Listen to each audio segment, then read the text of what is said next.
FAUSTO APPETENTE Dei, encyclical of Pope Benedict XV on St. Dominic.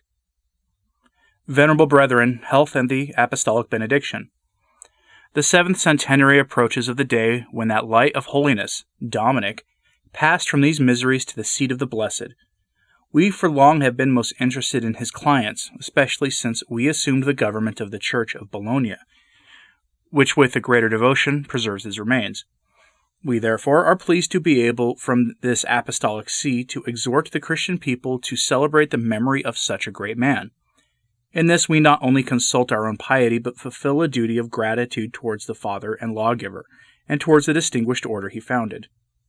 This man of God and true Dominicus was fully given up to Holy Church, which had in him an invincible champion of the faith. The order of preachers, too, founded by him, has ever been the stout defense of the Roman Church. And so not only did he strengthen the temple in his time, but he provided for the continuance of the defense. The words of Honorius III in approving the order seem prophetical. Looking to the brethren of thy order as the future champions of the faith and the true lights of the world. Indeed, as we all know, for the spread of God's kingdom, Jesus Christ used no other weapon than the preaching of the gospel, that is, the living voice of his heralds, who diffused everywhere the celestial doctrine. Teach, he said, all nations. Preach the gospel to every creature. Accordingly, from the preaching of the apostles, and especially of St. Paul, it came to pass that preaching followed up with the doctrine and discipline of the fathers and afterwards of the doctors. Men's minds were enlightened with the light of truth, and conceived a love for all virtues. Following the same lines in his work for the salvation of souls, Dominic proposed to himself and to all his followers to hand to others what they had contemplated. For this reason, in addition to the duty of cultivating poverty, innocence of life, and religious discipline, he commanded his order in a strict and solemn manner to be zealous in the study of Christian doctrine and the preaching of the truth. In the Dominican preaching, 3 qualities shine forth: great solidity of doctrine, the fullness of fidelity towards the apostolic see, piety towards the Virgin Mother. For although Dominic felt himself mature for preaching, yet he did not undertake that office until he had worked hard in the Palatine Athenaeum of philosophy and theology. Looking familiar with the Fathers, under their guidance and teaching, he first, as it were, received into his blood and marrow the riches of sacred Scripture, and especially of Paul. The value of this knowledge of divine things, not long after, was to be seen in his disputations against the heretics. They were armed with all arts and fallacies to attack the dogmas of faith, yet with wonderful success he confounded and refuted them. This appeared especially at Toulouse, the head and center of the heresies, where the most learned of the adversaries had come together. It is recorded that he, with his first companions, powerful in word and work, invincibly withstood the insolence of the heretics. Indeed, not only did he withstand their strength, but he so softened their spirits by his eloquence and charity that he recalled an immense number to the bosom of the Church. God himself was ever at hand to aid him in his battle for the faith. Thus, having accepted the challenge of the heretics that each should consign his book to the flames, his book alone remained untouched by the fire. Thus, by the valor of Dominic, Europe was freed from the danger of the Albigensian heresy. With this quality of solid doctrine, he ordered his children to be adorned. For soon after the approbation of his order by the Apostolic See and the confirmation of the noble title of preachers, he arranged for houses to be founded as near as possible to the celebrated universities, that his brethren might the more easily exercise themselves in every branch of culture, and get followers from the ranks of university students. Accordingly, the Dominican Institute from the beginning was famed for its learning. Its special mission was always to care for the various wounds of error and to diffuse the light of the Christian faith, seeing that nothing is such a hindrance to eternal salvation as the ignorance of the truth and perversity of doctrine. It was not strange, then, that the eyes and hearts of all should be turned towards this new apostolate, which was based upon the gospel and the teachings of the Fathers, and commended by the abundance of all branches of knowledge. The very wisdom of God seemed to speak through the Dominicans, when there rose up among them such heralds and defenders of Christian wisdom as Hyacinth Polonus, Peter the Martyr, Vincent Ferrer, and such miracles of genius and erudition as Albert the Great, Raymond de Pennafort, Thomas Aquinas, and whom especially, a follower of Dominic, God deigned to enlighten his church. This order, therefore, always in honor as the teacher of truth, acquired new luster when the Church declared the teaching of Thomas to be her own, and that doctor, honored with the special praises of the pontiffs, the master and patron of Catholic schools. Joined to this zeal in retaining and defending the faith, there was in Dominic a supreme reverence for the Apostolic See. It is recorded that, prostrate at the feet of Innocent III, he vowed himself to the defense of the Roman pontificate, and that the same predecessor of ours the following night saw him in vision sustain on his courageous shoulder the tottering pile of the Lateran Basilica.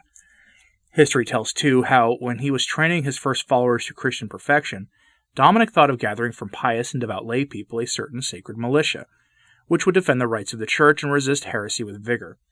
Hence arose the Third Order of the Dominicans, which, spreading among lay people the institute of a more perfect life, was to be a truly great ornament and defense to the Church. Handed down by their father and lawgiver, the heritage of such devotion to this see passed to the children. As often, therefore, as, through the infatuated minds of men, the Church had to suffer from popular movements or the tyranny of princes, this apostolic see had in the Dominicans, the defenders of truth and justice, a most opportune help in the preservation and honor of its authority. Who does not know the glorious deeds in the connection of the Dominican Virgin, Catherine of Siena? Urged by the charity of Jesus Christ, she persuaded the Roman pontiff, what no one else had been able to do, to return to his Roman see after an interval of 70 years. Afterwards, while the Western Church was torn by a dire schism, she kept a great number of Christians in loyal obedience to the legitimate pontiff. And to pass over other things, we cannot recall that our former great Roman pontiffs came from the Dominican ranks. Of these, the last, St. Pius V, won undying gratitude from Christianity and civil society. He joined together, after unceasing efforts, the arms of the Catholic princes, and under the patronage of the Virgin Mother of God, whom therefore he ordered to be saluted in future as help to Christians, destroyed forever at Lepanto the power of the Turks. In this is amply shown the third quality we have noted in Dominican preaching, a most zealous piety towards the Mother of God. It is said that the pontiff knew by divine revelation of the victory of Lepanto, achieved at that very moment when, through the Catholic world, the pious sodalities of the Holy Rosary implored the aid of Mary in that formula initiated by the founder of the Friar Preachers, and diffused far and wide by his followers. Loving the Blessed Virgin as a mother, confiding chiefly in her patronage, Dominic started his battle for the faith. The Albigenses, among other dogmas, attacked both the divine maternity and the virginity of Mary. He, attacked by them with every insult, defended to the utmost of his strength the sanctity of these dogmas. He invoked the help of the Virgin Mother herself, frequently using these words, "Make me worthy to praise thee, Sacred Virgin. Give me strength against thine enemies." How pleased was the heavenly Queen with her pious servant may be easily gathered from this, that she used his ministry to teach the most holy Rosary to the Church, the spouse of her Son. That prayer which, being both vocal and mental in the contemplation especially of the mysteries of religion, while the Lord's Prayer is 15 times repeated together with as many decades of the Hail Mary, is adapted to fostering widely piety in every virtue. Rightly then did Dominic order his followers, in preaching to the people, to inculcate frequently this manner of prayer, the utility of which he had experienced. He knew on the one hand Mary's authority with her Son to be such that whatever graces he confers on men, she has their distribution and apportionment. On the other, he knew that she is of a nature so kind and merciful that, seeing that it is her custom to succor the miserable of her own accord, it is impossible she should refuse the petitions of those who pray to her. Accordingly, the Church, which is wont to salute her the Mother of Grace and the Mother of Mercy, has so found her always, but especially in answer to the Rosary. Wherefore the Roman pontiffs have let pass no occasion of commending the Rosary, and have enriched it with the apostolic indulgences. Now the Dominican institutes, as you yourself understand, venerable brethren, are not less opportune at present than in the time of their founder. How many today, destitute of the bread of life, that is, celestial doctrine, are, as it were, in a state of starvation? How many, deceived by the appearance of truth, are turned away from the faith by a variety of errors? That priests may minister fittingly to the necessities of all these by the word of God. How zealous must they be for the salvation of others, and how grounded in solid knowledge? How many, too, ungrateful and forgetful children of the Church, are turned away from the Vicar of Jesus Christ by ignorance of facts, or by a perverse will whom it is necessary to lead to the common bosom? For the healing of these and every other ill, how much do we need the maternal patronage? The Dominicans have, therefore, an almost boundless field in which to labor for the common welfare. Wherefore, to all of them, we wish that in these centenary celebrations they renew their devotion to the holy example of their founder, and make themselves daily more worthy of such a father. In this let a fitting lead be taken by his children of the first order, and let them be ever more zealous in preaching the divine word, such as may give men a reverence to the successor of St. Peter and a devotion to the Virgin Mother, and may spread and defend the truth. But from the Dominican tertiaries, too, the Church looks for much, that they study to conform themselves to the spirit of their patriarch, in the instruction of the rude and unskilled in Christian doctrine and morality. In this we hope they will be assiduous, as it is a matter of great consequence for the good of souls. Finally, we wish this to be a special care for the Dominicans, the spread and frequent use of the rosary among Christian people.